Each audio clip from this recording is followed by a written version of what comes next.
Akan feren hasa akan feren tu buat anjira sekali hidi madana. Akatan sini hidi madana kabdo. Abba fede jibba mare orang ya gu kunu mare abba angka. Ya jibba mare. Kata kharawaji jawabu babarika.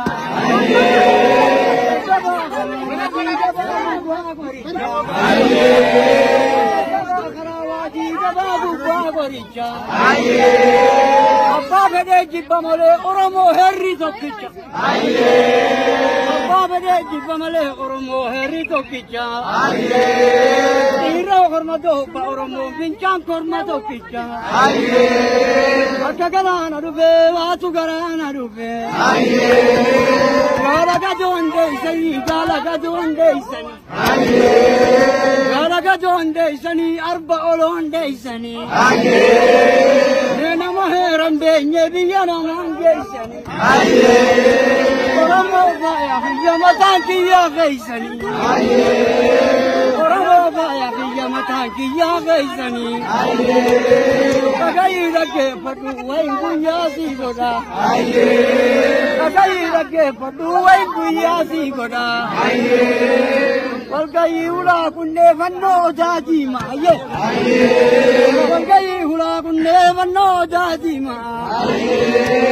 Heri kara khenya karmamme nike guya to ko tarabun halite. Ilman abba to ko oromo wallahi walhintike. Wallahi walhintike. Ko babu tiya giba moduga. Oromongo thakabdi go tasone kabdi. Tawarana kabdi madafa thanki kabdi aye. Tawarana kabdi madafa thanki kabdi. Madafuno dagaira jebad. Leku me avan Kenya oromo waida tinin katabdi. Oromo gadi sagiya giba moduga. Lagamu giba moduga. Agai lage padu enguyasi goda. Agai lage padu oromo enguyasi goda. Agai wadi kaba sadi kaisa kaba. Agai wadi kaba sadi.